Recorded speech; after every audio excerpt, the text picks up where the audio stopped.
સુરત શહેર પોલીસ દ્વારા ઝડપી પાડેલ 1.46 કરોડના દારૂનો નાશ કરાયો।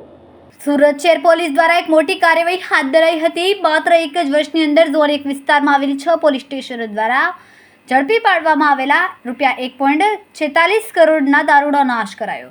સારોલી, લસકાણા, કાપોદ્રા, સરથાણા, વરાછા અને પુણા પોલીસ સ્ટેશન દ્વારા કબજે કરાયેલા દારૂ પર રોલર ફેરવી દેવામાં આવ્યો। કુલ 66,181 દારૂની બોટલ નાશ કરી દેવામાં આવી। દારૂના નાશની કાર્યવાહી નશા અખબારી વિભાગ, મામલતદાર તેમજ પોલીસના ઉચ્ચ અધિકારીઓની હાજરીમાં કરવામાં આવી। છેલ્લા 1 વર્ષ દરમિયાન ઝોન 1 વિસ્તારમાં પ્રોહિબિશન એક્ટ હેઠળ બુટલેગરો સામે કડક કાર્યવાહી કરવામાં આવી છે, સાથે જ પાસા હેઠળ પર કાર્યવાહી કરાઈ છે। आज रोज जोन 1 पुलिस स्टेशन के विस्तार में इसमें वराछा, पूना, सरोली, सरथाना, लसकाना और कापोद्रा पुलिस स्टेशन आते हैं। इसमें टोटल 1,46,16,000 का जो मुद्दा माल है वो डिस्ट्रॉय किया गया।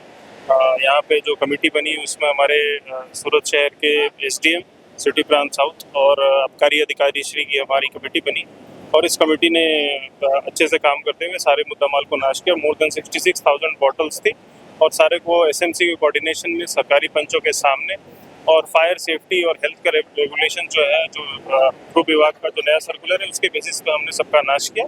टोटल मुद्दा माल की वैल्यू 1,46,16,000। सर तो कितने पुलिस स्टेशन का मुद्दा माल? टोटल 6 पुलिस स्टेशन का मुद्दा माल है यहाँ पे जोन 1 के विस्तार का। કેમેરામેન સેનિલ વિરાણી સાથે વિશાલ છેટા, માનવ પ્રભા ન્યૂઝ, સુરત। અમારા વિડિયોની નવી અપડેટ મેળવવા માટે સબસ્ક્રાઇબ કરો માનવ પ્રભા ન્યૂઝ ચેનલને, બેલ આઇકન ક્લિક કરો લેટેસ્ટ વિડિયો સૌથી પહેલા મેળવવા માટે।